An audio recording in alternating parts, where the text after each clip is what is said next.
నమస్తే అన్న. నమస్తే. నమస్తే. ఇప్పుడు సింహాచలంలో ఒక గోడ కూలిపోయి 8 మంది చనిపోయారు భక్తులు. సో అవును. దానికి గాను చాలా మంది ఇప్పుడు ప్రజలు వ్యతిరేకం అవుతున్నారు. ప్రభుత్వ వైఫల్యం అనుకుంటున్నారా? లేకపోతే దేవాదాయ శాఖ మిస్టేక్ అనుకుంటున్నారా?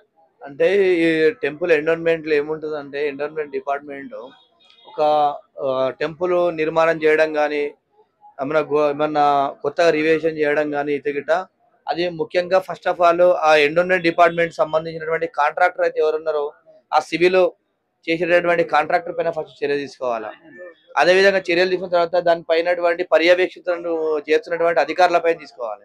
ఇయాల మనం చూసుకుంటే ఇక్కడ సమ్మర్ సీజన్‌లో భక్తులు తెలుగు రాష్ట్రాలలో గాని ఎక్కడైనా గాని టూరిస్టులు ఎక్కువ వస్తా ఉంటారు. అవును. మాకు సమ్మర్ హాలిడేస్ ఉన్నాయా పిల్లలతోని ఆనందంగా మేము టెంపుల్స్ గాని దైవ దర్శనాలు చేసుకోవడానికి గాని టూరిజం ఎక్కడికైనా ఆనందంగా ఎంజాయ్ చేయడానికి కోసం అని చెప్పేసి భక్తులందరూ వస్తారు కాబట్టి ఖచ్చితంగా దాన్ని పర్యవేక్షించకుండా ఇవాళ భక్తుల మీద పడితే ఇంకా నెక్స్ట్ టైం వదిలేస్తారండి. ఇలా అక్కడ ఉన్నటువంటి సింహాచలం టెంపుల్ ఉన్నటువంటి ఆ దేవునికి మచ్చొచ్చినట్టే. వీళ్ళు చేసే కార్యక్రమానికి దేవునికి మచ్చొచ్చినట్టే. అన్న ఇప్పుడు చనిపోయిన ప్రాణం ఎవరిదైనా ప్రాణం. ప్రాణం తిరిగి రాదు. అయితే ఇప్పుడు కొంతమంది కూటమిలో ఉన్న టీడీపీ ఫాలోవర్స్ ఏమంటున్నారంటే కూలిపోయిన గోడ కింద జనసేన వాళ్ళు ఉంటే బాగుండేది. అప్పుడు పవన్ కళ్యాణ్‌కి అర్థమయ్యేదనే విధంగా కొంతమంది మాట్లాడుతున్నారు. సో ఈ విధంగా మాట్లాడడం కరెక్టేనా? అది ఎవ్వరు మాట్లాడినా తప్పు. ఒక ప్రాణం అంటే చాలా విలువైంది. ఇవాళ రాష్ట్ర ప్రభుత్వం ఇవాళ కూటమి ప్రభుత్వం ఒక రెండు ఇటు జనసేన టీడీపీ రెండు చేసిన ఒకటి ఎవరికి ఏమైనా కూడా ఫస్ట్ ప్రజలకు ఇలా అయిందని చెప్పేసి బాధపడే సంకల్పం ఉండాలి తప్ప ఇవాళ ఇలాంటి అపశకునాలు మాట్లాడడం సరికాదు. ఎవరైనా ఒకటి ఎవరి ప్రాణమైన ఒకటి ఇప్పుడు జనసేన వాళ్ళ ప్రాణమైన ఒకటే టీడీపీ వాళ్ళ ప్రాణమైన ఒకటే వైసీపీ వాళ్ళ ప్రాణమైన ఒకటి. అక్కడ ఎజెండా ఏంది ఇలాంటి మాటలు కాకుండా ఎవరైతే కాంట్రాక్టర్ ఉన్నో వారిపైన చర్యలు తీసుకునే విధంగా మాట్లాడాలి. అక్కడ ఉన్నటువంటి అధికారులు ఏ విధంగా పనిచేస్తున్నారు అని చెప్పేసి వాళ్ళపైన చర్యలు తీసుకోవాలని చెప్పేసి ఇలా అధికారంలో ఉన్న వాళ్ళు అట్లా మాట్లాడాలి తప్ప నేను ఈ పార్టీలో వీళ్ళు చనిపోతే బాగుండు వాళ్ళు చనిపోతే బాగుండు అని చెప్పేసి అది సరికాదు. అది చేతగాని తత్వం అవుతుంది ఎవరినైనా కూడా.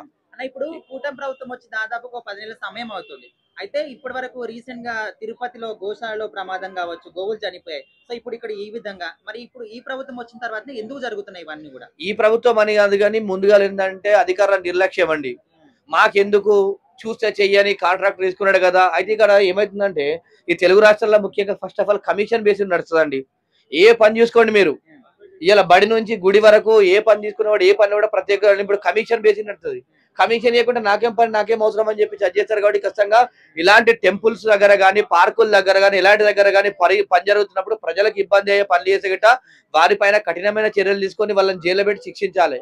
ఇవాళ చూసుకుంటే పర్యాటకులు భయపడుతున్నారు. మొన్న చూస్తేనేమో అక్కడ ఉగ్రవాద దాడి అట్లా జరిగింది, ఈ టెంపుల్ అనేమో ఇట్లా జరిగింది. భక్తులు ఎక్కడికన్నా పోవడానికి చాలా భయపడుతున్నారు. ఇలా టూరిస్టులు కానీ భక్తులు కానీ పోవడానికి భయపడుతున్నారు కాబట్టి ఖచ్చితంగా ప్రభుత్వాలు దీనిపైన చర్యలు తీసుకోవాలి. ఎప్పటికప్పటికి దర్యాప్తు చేస్తుండి ఈ కాంట్రాక్టర్ పైన ఇలాంటి ఇంకా జరగకుండా పునరావృతం చేసుకోవాలని చెప్పి చూసుకోవాలి. ఎందుకంటే ఇలా చూసుకుంటే ఎవరైతే స్థానికమైనటువంటి అధికారులు ఉంటారో వాళ్ళ తప్పు ఇది. క్వాలిటీ ఏ విధంగా చెక్ చేయకపోవడం అవి చెక్ చేయడం కాబట్టి కంపల్సరీ వారిపైన చర్యలు తీసుకోవాలి. ఇంకోసారి కూడా ఇట్లాంటి ఏ టెంపుల్ అయినా కానీ ఇలాంటి పర్యాటక క్షేత్రంలో ఉన్నటువంటి ఇలాంటి జరగకుండా చూసుకోవాలి. ఎందుకంటే ఇప్పటికే అందరూ కూడా భయపడుతున్నారు ఇలాంటి జరగకుండా. ఎందుకంటే ఇలా అట్లా జరగడం వల్ల టూరిజం దెబ్బతినే అవకాశం ఉంటుంది. రాష్ట్ర ప్రభుత్వం ఇప్పుడు ఆంధ్రప్రదేశ్ ప్రభుత్వం చూసుకుంటే గిట్ట అంతంత మాత్రానే ప్రభుత్వం నడుస్తుంది. ఇలా కొత్త రాష్ట్రం ఏర్పడి అంతంత మాత్రం నడుస్తుంది కాబట్టి ఖచ్చితంగా టూరిజం డెవలప్ చేసుకోవాలా. ఏ విధంగా ప్రజలకు ఇబ్బంది లేకుండా అన్ని విధాలుగా పర్యవేక్షించుకుంటూ ప్రజలకు ఎలాంటి ఇబ్బంది కలగకుండా చూసుకోవాలని చెప్పి నేను తెలియజేస్తున్నా బ్రో. సింహాచలంలో ఈ రోజు చందనోత్సవ కార్యక్రమంలో భక్తులు రద్దీగా రావటం, అదిగాక వానకి గోడ నాని పడిపోవడం చాలా దారుణం. ఏదైనా కానీ ప్రభుత్వం ఈ రోజు వెంటనే అక్కడ చర్యలు తీసుకుంటుంది. చనిపోయిన వారి కుటుంబానికి 10 లక్షలు అనౌన్స్ చేసింది. గాయపడ్డ వారికి మెరుగైన వైద్యం అలాగే 3 లక్షలు అనౌన్స్ చేసింది. సెంట్రల్ కూడా 2 లక్షలు చనిపోయిన వారికి 50,000 గాయపడ్డ వారికి అనౌన్స్ చేయడం జరిగింది. ఇంకా కొంతమంది ఏమంటున్నారంటే ఇప్పుడు రీసెంట్ గా తిరుపతిలో గోశాలలో ఒక ప్రమాదం జరిగింది. ఇప్పుడు ఇక్కడ సో దేవాలయాల మీద ఎందుకు జరుగుతుంది? ఈ ప్రభుత్వం వచ్చిన తర్వాత ఇక్కడ 2 సార్లు 3 సార్లు జరిగింది. సో ప్రభుత్వ వైఫల్యమేనా పట్టించుకోవట్లేదు అంటున్నారు. ప్రతిదానికి ప్రభుత్వ వైఫల్యం అంటే ఎలాగండి? ఇప్పుడు గోడ కూలిద్దని ప్రభుత్వానికి ఏమన్నా ముందే తెలుసా? అదేదో వాన నానింది, అసలు గోడ ఎప్పుడు కట్టారో ఆ కట్టిన కాంట్రాక్టర్ ఎవరు ముందు అతని మీద యాక్షన్ తీసుకోవాలి. అంటే వానకు నాని పడే అంత క్వాలిటీ లెస్ గోడ కట్టాడు కాబట్టి. అంటే ప్రభుత్వం తప్పు కాకుండా దేవాదాయ శాఖ తప్పిదం అంటే కరెక్ట్ అనుకోవచ్చా? దేవాదాయ శాఖ తప్పిదం అని కూడా నేను అంటలేదు. ఇప్పుడు ఆ గోడ పడిందంటే అదే సిమెంట్ రాయి గోడ అంటున్నారు. ఆ గోడ ఎప్పుడు కట్టారు, కట్టిన కాంట్రాక్టర్ ఎవరు, ఎవరి టైంలో కట్టారు, ముందు ఎంక్వైరీ చేయాలి. అంత క్వాలిటీ లెస్ గా గోడ ఎలా కట్టాడు అంటే మామూలుగా వాన పడితేనే గోడ పడిపోయే అంత క్వాలిటీ లెస్ గోడ కట్టినందుకు ముందు కాంట్రాక్టర్ ని మేము చర్యలు తీసుకోవాలి. అలాగే ఈ గోడ పట్టడానికి కూడా కారణాలు ఏంది, వాన వల్ల నానేబడిందా, లేకపోతే ఆ గోడకి ఏదన్నా సపోర్ట్ గా ఏదన్నా అంటే బలమైనది ఏదన్నా తాళ్ళు ఇలాంటి ఏదన్నా సపోర్ట్ కట్టడం వల్ల గోడ తట్టుకోలేకబడిందా, ఇది అన్ని కోణాల్లో దర్యాప్తు జరగాలి. ఏదైనా ఒక ఇన్సిడెంట్ జరిగింది ఒక దేవాలయం దగ్గర, ఇలాంటిది మళ్ళా జరగకుండా దేవాలయాల దగ్గర కట్టుదిట్టమైన చర్యలు తీసుకోవాలని నేను కోరుతున్నాను.